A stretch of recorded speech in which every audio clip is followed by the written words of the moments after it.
Lors de notre pique-nique familial, papa a tendu un drone à 500 $ à mon neveu et a dit « C'est ce qu'un vrai gamin mérite ». Mon fils a ouvert son cadeau, une paire de chaussettes que quelqu'un lui a lancée. J'ai rangé nos assiettes, pris sa main et je suis parti sans un mot. Au lever du soleil, maman a appelé, paniquée. La réservation d'anniversaire de ta sœur est en train d'échouer. Est-ce que tu as touché à quelque chose? J'ai simplement éteint mon téléphone. À midi, il se rendrait compte de ce que j'avais encore supprimé. Je m'appelle Tyler Harrison. J'ai 34 ans, je suis architecte logiciel et père célibataire d'un garçon de 8 ans nommé Mason. Depuis 6 ans, je suis la personne que ma famille appelle quand quelque chose doit être réparé, quand le loyer est en retard, quand les paiements de voiture sont refusés. Je suis devenu cette personne discrètement, sans demander de reconnaissance. Je pensais que c'était ce que faisait une famille. Ma sœur Vanessa a 31 ans. Elle a épousé Caleb il y a 3 ans lors d'une cérémonie que j'ai payée, bien que les invitations mentionnaient elle et mes parents comme hôtes. Elle travaille à mi-temps dans une boutique, surtout pour la réduction employée. Caleb travaille dans la vente mais dépense plus qu'il ne rapporte. Ils vivent dans une maison mitoyenne avec des plans de travail en granit et un garage pour 2 voitures. Mes parents les adorent.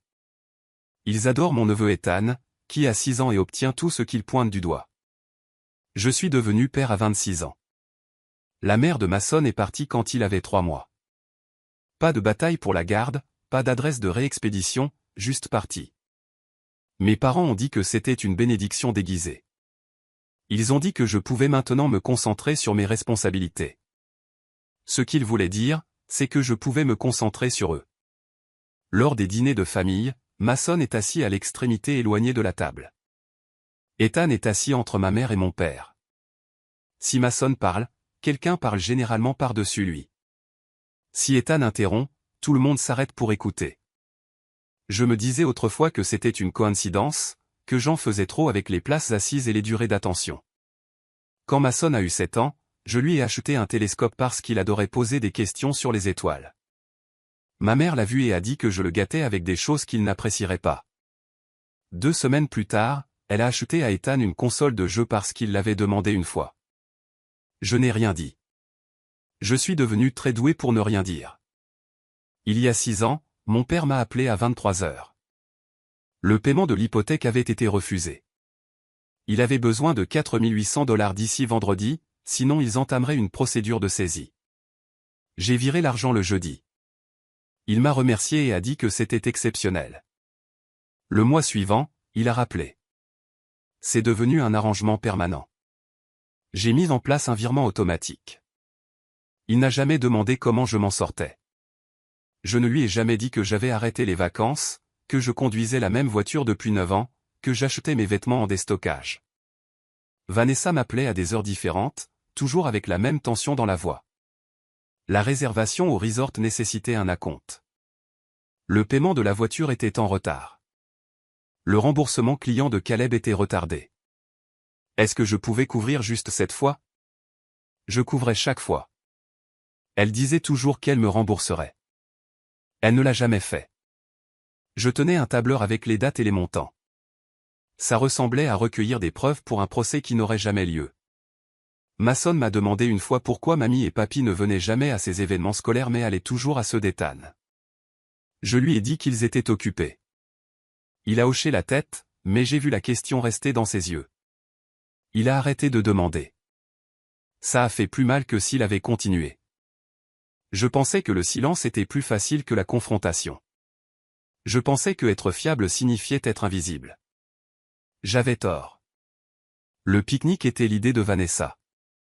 Elle a envoyé un message de groupe 2 semaines avant plein de points d'exclamation et d'émojis. Tant de rapprochement familial, a-t-elle écrit. Présence obligatoire. J'ai failli l'ignorer, mais Mason a vu le message et s'est excité. Il a demandé si on pouvait apporter son nouveau carnet à dessin pour montrer à tout le monde. J'ai dit, oui. Nous sommes arrivés à midi. Le pavillon était déjà bruyant de musique et de rire. Vanessa avait loué un pavillon avec des barbecues et des tables de pique-nique. Il y avait des ballons attachés aux poteaux, une glacière pleine de boissons et une table pliante couverte de nourriture. Ma mère nous a fait signe quand elle nous a vus, mais son attention est revenue immédiatement sur Ethan, qui lui montrait une voiture miniature. Mason portait son carnet à dessin comme quelque chose de précieux. Il avait passé la matinée à travailler sur un dessin de notre immeuble au coucher du soleil. C'était bien, vraiment bien. Il voulait le montrer à mon père, qui travaillait autrefois en dessin technique avant sa retraite. J'ai posé nos assiettes sur la table.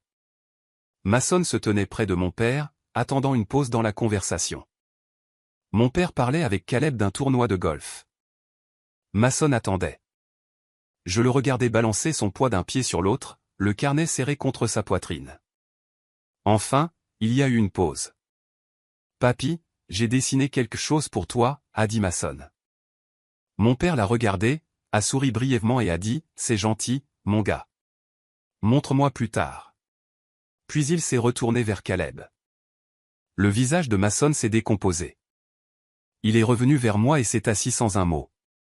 Une heure plus tard, mon père s'est levé et a claqué des mains. Il avait une annonce. Il est allé à son camion et est revenu avec une grande boîte. Tout le monde s'est rassemblé autour. Il l'a ouverte soigneusement et en a sorti un drone. Pas un drone joué, un quadcoptère professionnel avec caméra montée, du genre qui coûte 500 $ ou plus. Ça, a dit mon père en le tenant en l'air, c'est ce qu'un vrai gamin mérite. Il l'a tendu à Ethan. Le visage de mon neveu s'est illuminé. Ma mère a commencé à applaudir. Vanessa l'a filmé sur son téléphone, poussant des cris de joie sur le fait qu'Ethan allait adorer apprendre à le piloter. Mon père a ébouriffé les cheveux d'Ethan et a dit « Tu vas faire de grandes choses, petit ». Mason était assis à côté de moi, silencieux. J'ai posé ma main sur son épaule. Je sentais la tension dans son petit corps. Puis ma mère s'est approchée avec un sac plastique d'épicerie. Elle l'a laissé tomber devant Mason sans cérémonie. J'ai failli oublier, a-t-elle dit. C'est pour toi. Mason l'a ouvert lentement. À l'intérieur, il y avait 3 paires de chaussettes, des chaussettes de sport blanches simples, du genre vendues en lot. Quelqu'un les avait clairement sorties d'un paquet plus grand et fourrées dans le sac. J'ai raclé la gorge. Mason les a fixées. Dis merci, me suis-je entendu dire doucement. Merci, a murmuré Mason. Ma mère s'éloignait déjà, retournant vers le groupe autour d'Ethan et du drone. Mason a levé les yeux vers moi. Ses yeux étaient humides, mais il retenait ses larmes. Il est doué pour retenir les choses. Il l'a appris en me regardant. Je me suis levé. J'ai commencé à ranger nos assiettes, nos boissons, tout ce que nous avions apporté. Mes mains bougeaient en pilote automatique. Mason n'a pas demandé pourquoi. Il a juste aidé. Nous avons travaillé en silence, pliant la couverture, ramassant le carnet à dessin, empilant les boîtes Tupperware. Personne n'a remarqué. Ils regardaient tous Ethan ouvrir la télécommande du drone, mon père expliquant les boutons. J'ai pris la main de Mason. Nous sommes allés à la voiture. Je l'ai attaché, j'ai démarré le moteur et je suis parti. Je n'ai pas dit au revoir.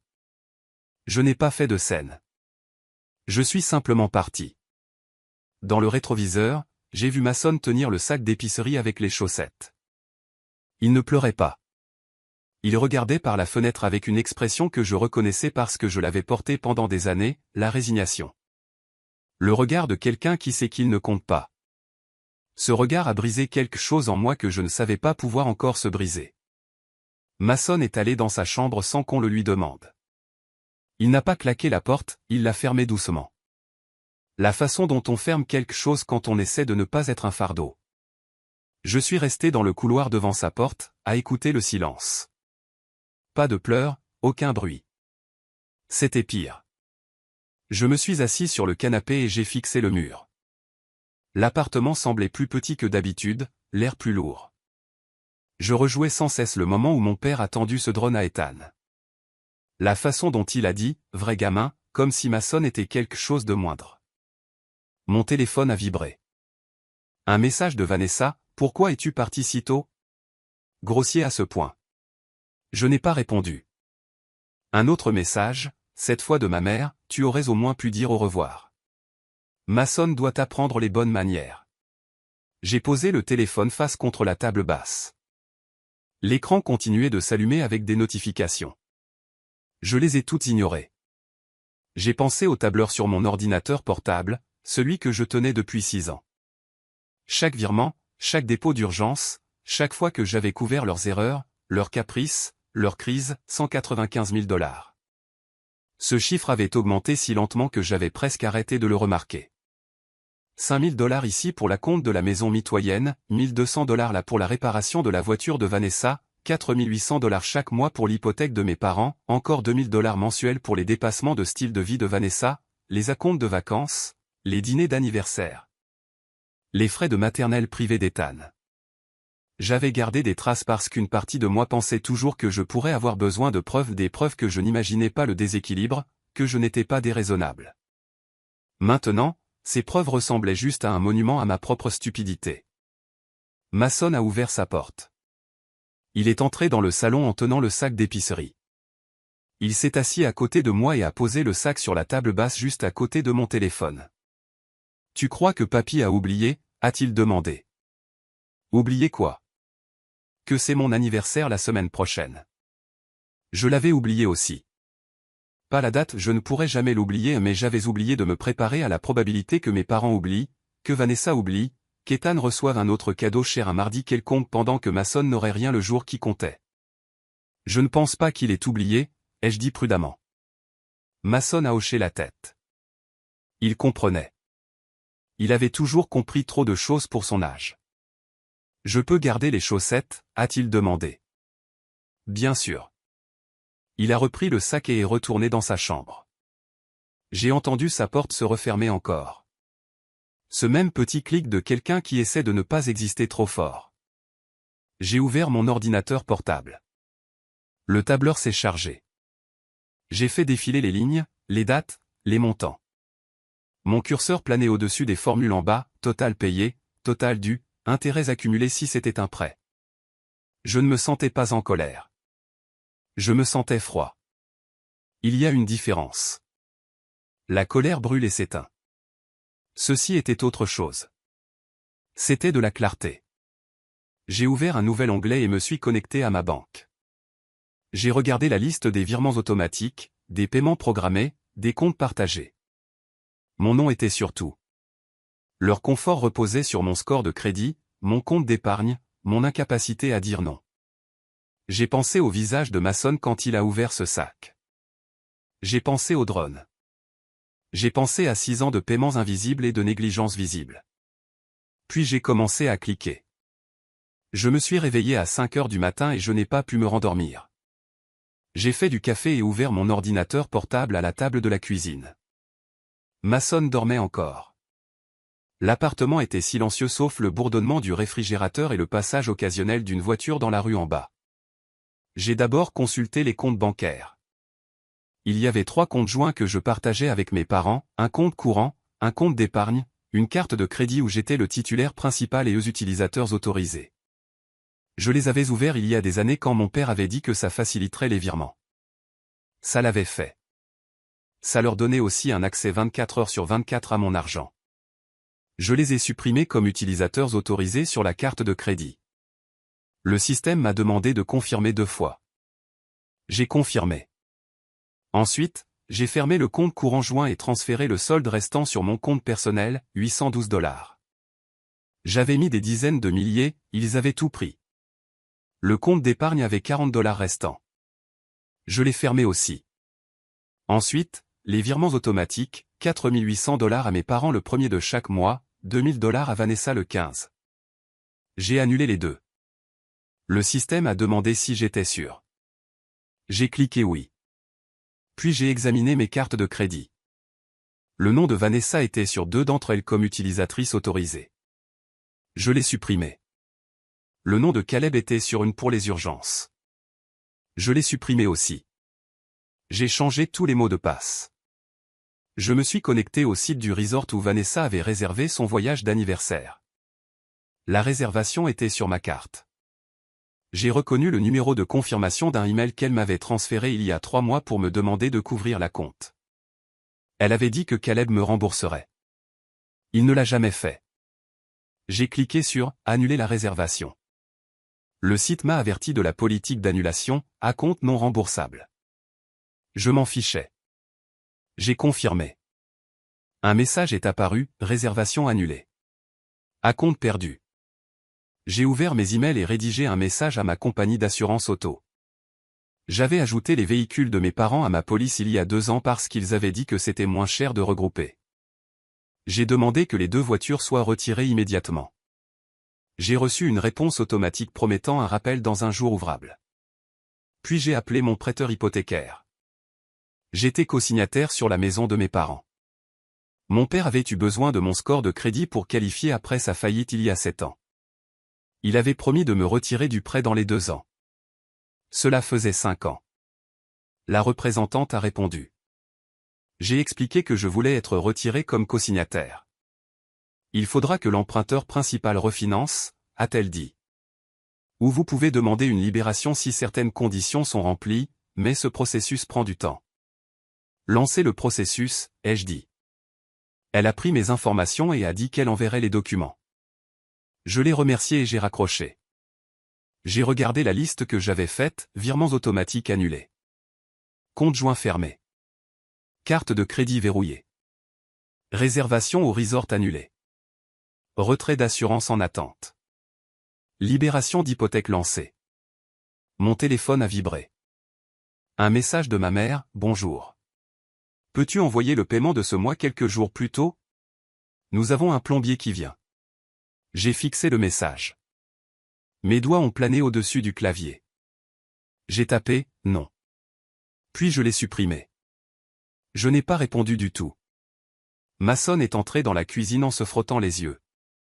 Il m'a regardé, puis l'ordinateur portable. « Tu travailles ?» a-t-il demandé. Quelque chose comme ça, ai-je dit.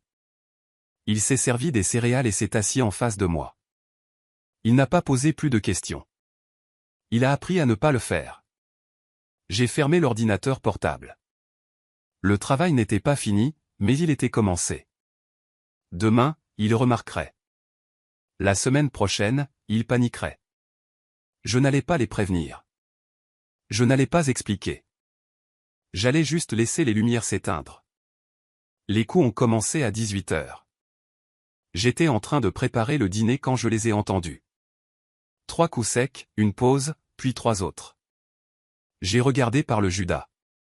Vanessa se tenait de l'autre côté, les bras croisés, l'expression tendue. J'ai ouvert la porte mais je ne me suis pas écarté. Il faut qu'on parle, a-t-elle dit. De quoi? De la réservation au resort. Elle a été annulée. Ils ont dit que la carte a été refusée et qu'ensuite quelqu'un a demandé l'annulation. D'accord, ai-je dit. Elle m'a fixé. D'accord? C'est tout ce que tu as à dire? Qu'est-ce que tu veux que je dise? Je veux que tu répares ça. Le voyage est dans 2 semaines. J'ai déjà demandé un congé au travail. Caleb a tout planifié. Alors Caleb peut payer. Sa bouche s'est ouverte, puis refermée.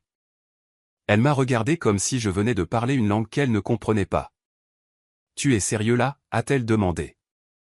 Oui. Tyler, je n'ai pas ce genre d'argent qui traîne. Tu le sais. Alors peut-être que tu n'aurais pas dû réserver un resort que tu ne pouvais pas te permettre. Ses yeux se sont plissés. Quel est ton problème?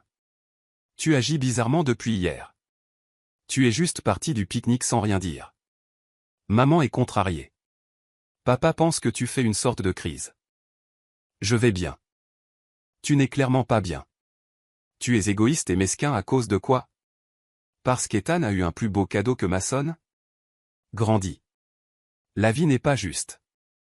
J'ai senti quelque chose se déplacer dans ma poitrine. Ce n'était pas de la colère. C'était l'absence de quelque chose que je ressentais autrefois, la culpabilité, l'obligation, le besoin d'arranger les choses. Tu as raison, ai-je dit. La vie n'est pas juste.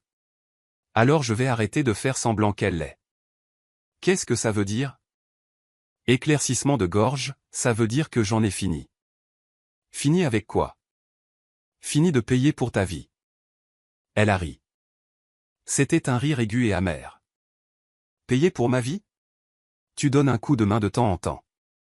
Bien sûr, mais ne fais pas comme si tu étais une sorte de saint. La famille est de la famille. Tu as raison. La famille est de la famille. Alors, je suis sûr que maman et papa t'aideront à t'en sortir. Tyler, allez. Ne sois pas comme ça. Dis-moi juste ce qui ne va pas et on peut arranger ça. Rien ne va pas. J'ai juste décidé que je ne voulais plus continuer à t'envoyer de l'argent tous les mois.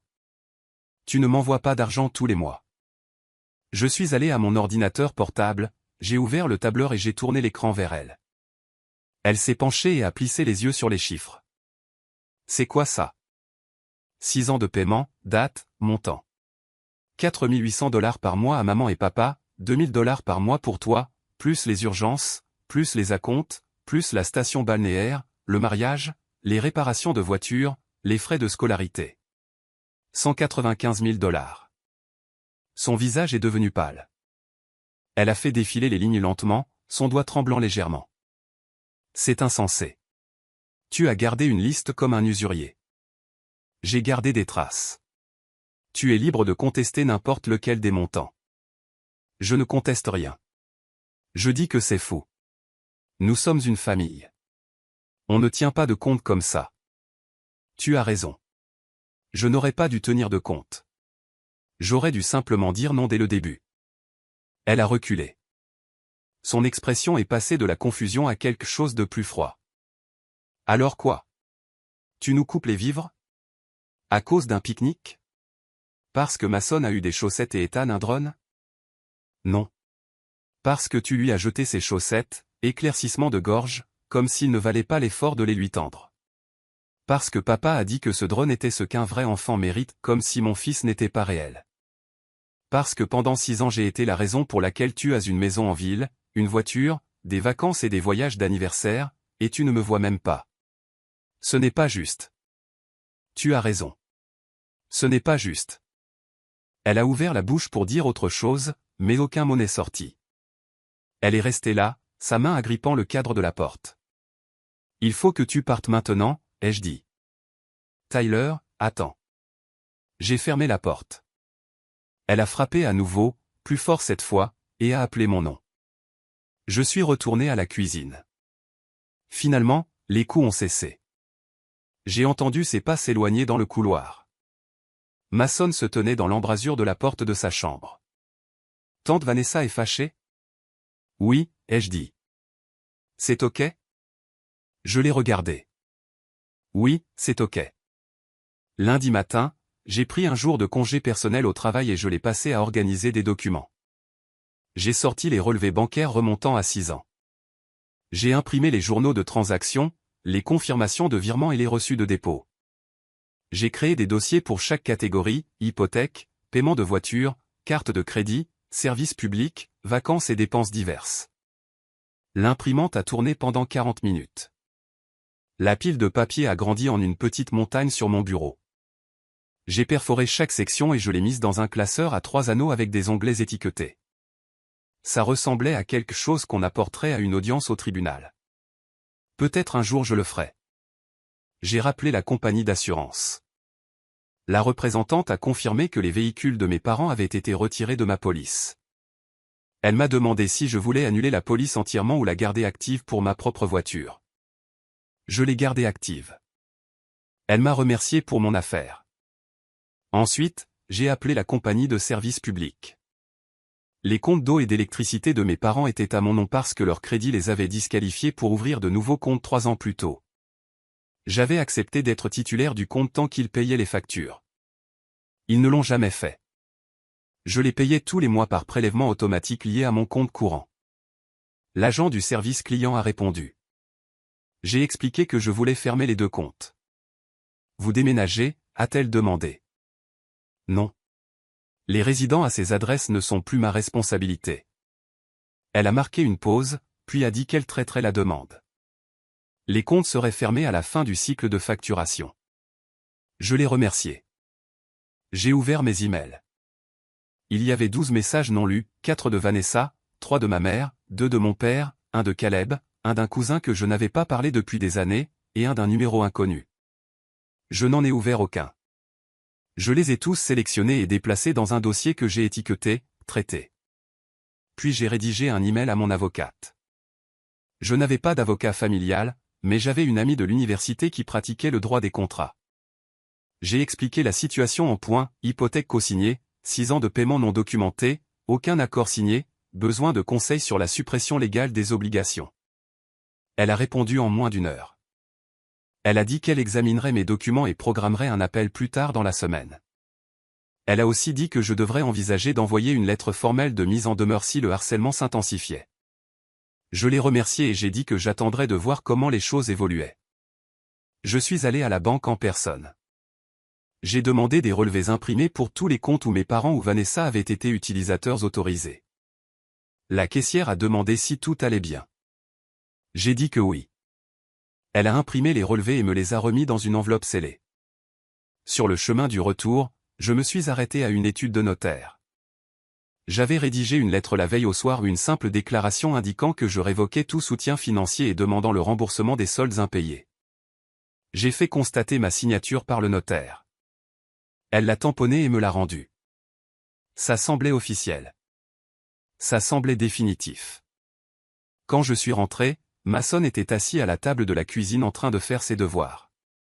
Il a levé les yeux quand je suis entré. « Tu as passé une bonne journée ?» a-t-il demandé. « Oui », ai-je dit. « J'ai beaucoup avancé. »« Tu es toujours fâché contre mamie et papy ?» Je me suis assis en face de lui. « Je ne suis pas fâché. Je fixe juste des limites. » « Ça veut dire quoi ? » Éclaircissement de gorge, ça veut dire que je fixe des règles sur ce que je ferai et ne ferai pas. Et si les gens n'aiment pas ces règles, c'est ok. Il a hoché lentement la tête, son crayon tapotant sur sa feuille de maths. Je peux fixer des limites aussi ? Bien sûr. De quel genre ? Je ne veux plus aller aux pique-niques familiaux. J'ai tendu le bras par-dessus la table et serré sa main. Marché conclu. Il a souri. C'était un petit sourire, mais il était sincère. J'ai passé le reste de la soirée à revoir mes comptes financiers une dernière fois. J'ai vérifié s'il y avait des paiements automatiques que j'aurais pu manquer. J'en ai trouvé un abonnement à un service de kit repas que Vanessa avait souscrit avec ma carte. Je l'ai annulé. À 21 h, j'avais une vue d'ensemble complète. Chaque connexion coupée. Chaque paiement arrêté. Chaque autorisation révoquée. J'ai fait une liste de ce qui allait se passer ensuite, le paiement de l'hypothèque rebondirait le 1er du mois, les services publics seraient coupés vers le 15, l'assurance auto expirerait, la station balnéaire enverrait à Vanessa un avis final d'annulation. Et la carte de crédit d'urgence de Caleb serait refusée. Je ne me sentais pas coupable. Je me sentais éveillé. Mardi matin, ma mère a appelé au lever du soleil. J'étais réveillé, en train de boire du café et de regarder le ciel devenir bleu pâle par la fenêtre de la cuisine. J'ai laissé sonner. Éclaircissement de gorge, elle a rappelé. J'ai laissé sonner à nouveau. Puis un texto, appelle-moi. Urgence. Je n'ai pas appelé. 1 heure plus tard, Vanessa a appelé. Puis mon père. Puis Caleb. Puis Vanessa encore. J'ai mis mon téléphone en mode silencieux et l'ai rangé dans un tiroir. Masson m'a demandé si j'allais bien. Je lui ai dit que j'allais mieux que bien. Mercredi, les messages se sont intensifiés. Ma mère a laissé un message vocal. Je l'ai écouté en haut-parleur pendant que je préparais le petit déjeuner. Tyler, je ne sais pas ce qui se passe, mais le paiement de l'hypothèque n'est pas passé. La banque a appelé. Ils ont dit que le transfert automatique avait été annulé. S'il te plaît, rappelle-moi. C'est sérieux. J'ai supprimé le message vocal. Vanessa a envoyé un long texto, la station balnéaire m'a envoyé une confirmation d'annulation. Ils ne rétabliront pas la réservation sans paiement intégral à l'avance. C'est $6 000. Je sais que tu es fâché, mais c'est mon anniversaire de mariage. S'il te plaît, arrange ça et on pourra parler du reste plus tard. Je n'ai pas répondu. Mon père a appelé d'un numéro que je ne connaissais pas. J'ai répondu sans réfléchir. Tyler, qu'est-ce que c'est que ce bordel ? Bonjour papa. Ne me dis pas bonjour. Ta mère perd la tête. L'hypothèque a rebondi. La compagnie d'assurance a envoyé une lettre disant que nos voitures ne sont plus couvertes. C'est toi qui as fait ça ? Oui. Il y a eu une longue pause. Je pouvais entendre sa respiration, lourde et irrégulière. Pourquoi tu as fait ça? Parce que j'en ai fini de payer pour votre maison. On avait un arrangement. Non, vous aviez une attente. Je le change. Tu vas nous ruiner. Tu comprends ça? Si ce paiement ne passe pas, on tombe en défaut. On pourrait perdre la maison. Alors je suggère que tu fasses le paiement. Avec quel argent? Je ne sais pas. Ce n'est plus mon problème. Il a commencé à crier. Je ne distinguais pas tous les mots, mais j'ai capté des phrases, ingrat, égoïste, trahison. Je l'ai laissé finir, puis j'ai dit, je dois y aller maintenant, et j'ai raccroché. Jeudi, les services publics ont été coupés. Ma mère a envoyé un texto frénétique avec une photo de l'avis de coupure collée sur leur porte d'entrée. Ils ont coupé l'eau et l'électricité, ils ont dit que le compte était fermé. Tyler, s'il te plaît.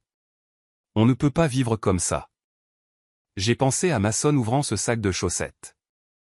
J'ai pensé à mon père tendant un drone de $500 à Ethan et disant, un vrai enfant.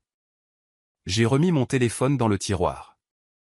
Vendredi après-midi, j'ai reçu un email de la compagnie d'assurance confirmant que les véhicules de mes parents n'étaient plus couverts. Je l'ai transféré à mon père sans commentaire. Caleb a essayé d'utiliser la carte de crédit d'urgence que j'avais donnée à Vanessa pour les courses. Elle a été refusée. Elle m'a appelé en hurlant. Tu ruines ma vie à cause d'un stupide pique-nique. Non, ai-je dit. Je t'empêche de ruiner la mienne. Ça veut dire quoi, ça? Ça veut dire que j'ai passé 6 ans à m'assurer que tu avais tout ce que tu voulais, et toi tu as passé 6 ans à agir comme si je n'existais pas.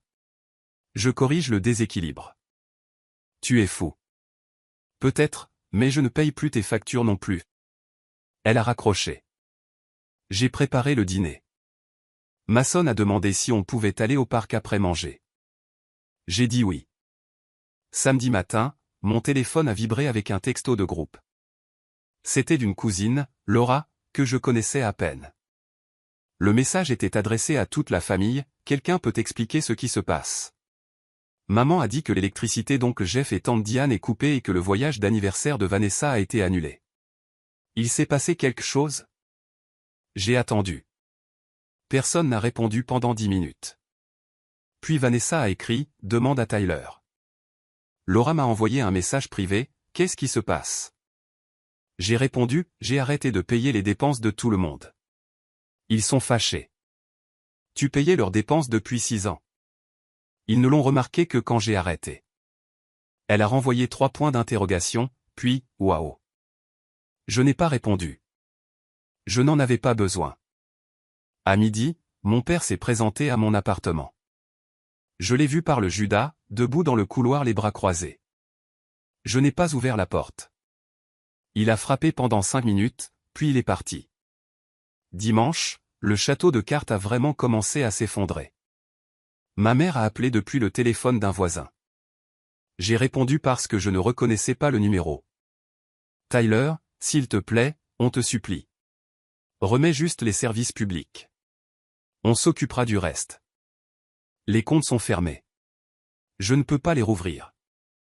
Alors ouvre de nouveaux comptes. Non. Pourquoi tu fais ça?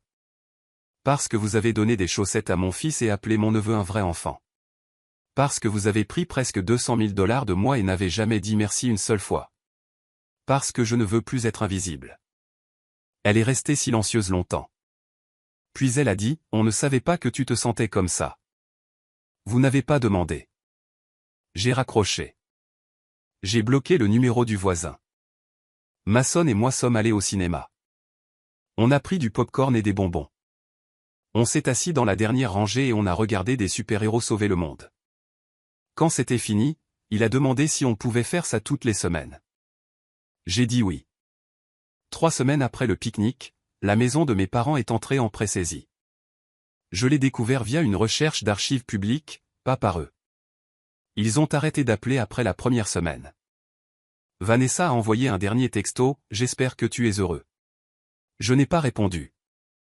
Les services publics sont restés coupés pendant 9 jours avant que mon père n'emprunte de l'argent à un ami pour les faire rétablir à son nom.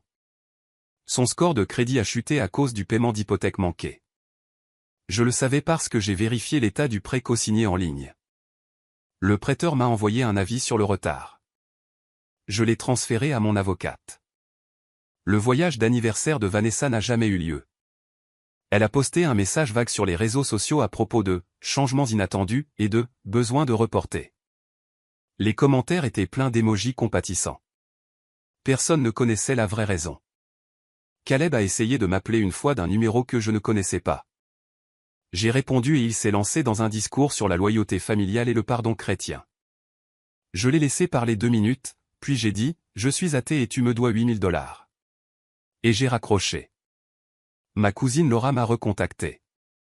Elle a dit qu'elle avait toujours trouvé que quelque chose clochait dans la façon dont mes parents me traitaient par rapport à Vanessa. Elle s'est excusée de ne pas avoir rien dit plus tôt. Je lui ai dit que ce n'était pas sa faute.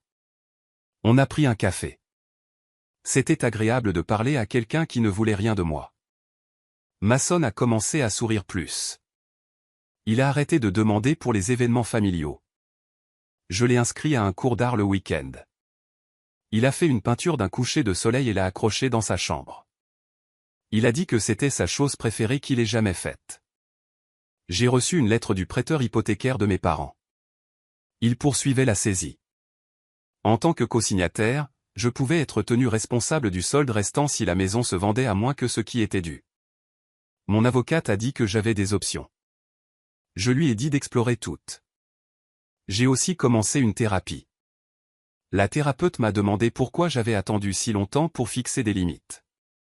J'ai dit que je ne savais pas que j'avais le droit. Elle a dit que c'était courant. On a parlé de la culpabilité, de l'obligation et de la différence entre aider et permettre. J'ai pleuré pendant la 3e séance. Ça m'a fait du bien. Un samedi après-midi, Mason et moi avons conduit jusqu'à un nouveau quartier de l'autre côté de la ville. J'avais regardé des appartements là-bas, des endroits avec de meilleures écoles et des parcs. On s'est promené, on a pris des glaces, on s'est assis sur un banc et on a regardé les gens. « Tu penses qu'on va déménager ici ?» a demandé Mason. « Peut-être. Tu aimerais ça ? » Ouais. C'est calme. Oui. Est-ce que mamie et papy viendront nous voir si on déménage ? Je l'ai regardé. Son visage était ouvert, curieux, pas triste. Je ne pense pas, ai-je dit. C'est ok, a-t-il dit.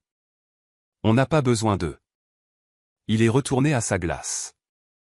Je l'ai regardé, cette petite personne qui avait appris la résilience sans amertume, qui m'avait pardonné les années où je l'avais laissé s'asseoir à l'autre bout de la table. J'ai pensé au tableur, au classeur plein de reçus, aux paiements annulés. J'ai pensé à la voix de mon père au téléphone, aux textos frénétiques de ma mère, à la colère de Vanessa. J'ai attendu de ressentir du regret. Ça n'est pas venu. Ce qui est venu à la place, c'est de la clarté. Pendant 6 ans, j'avais construit leur vie tout en démontant la mienne. Je leur avais donné du confort et reçu du manque de respect en retour. Je les avais laissés définir ma valeur par ce que je pouvais fournir. C'était fini maintenant. Mon téléphone a vibré. Un texto d'un numéro inconnu. Je l'ai ouvert, c'est ton père. Il faut qu'on parle de la maison. S'il te plaît, t'appelle. J'ai supprimé le message. J'ai éteint mon téléphone. Mason a fini sa glace et a demandé si on pouvait aller au parc. J'ai dit oui. On a passé le reste de l'après-midi sur les balançoires, allant de plus en plus haut jusqu'à ce que les chaînes se détendent au sommet de l'arc. Mason a ri, fort et libre. J'ai ri aussi. Le soleil s'est couché orange et rose. On est retourné à la voiture en se tenant la main. Je n'ai pas pensé à mes parents. Je n'ai pas pensé à Vanessa. Je n'ai pas pensé à l'argent, à l'hypothèque ou à la saisie. J'ai pensé au nouvel appartement avec le meilleur district scolaire. J'ai pensé aux cours d'art et aux soirées cinéma et au son de mon fils riant sur les balançoires. J'ai pensé à construire une vie où aucun de nous n'avait à s'asseoir à l'autre bout de la table. On est rentré à la maison pendant que les lampadaires s'allumaient. Mason s'est endormi sur la banquette arrière. Je l'ai porté à l'étage, je l'ai bordé, et je suis resté dans l'embrasure de la porte à le regarder respirer. Pour la première fois en 6 ans, j'ai eu l'impression d'avoir fait quelque chose de bien.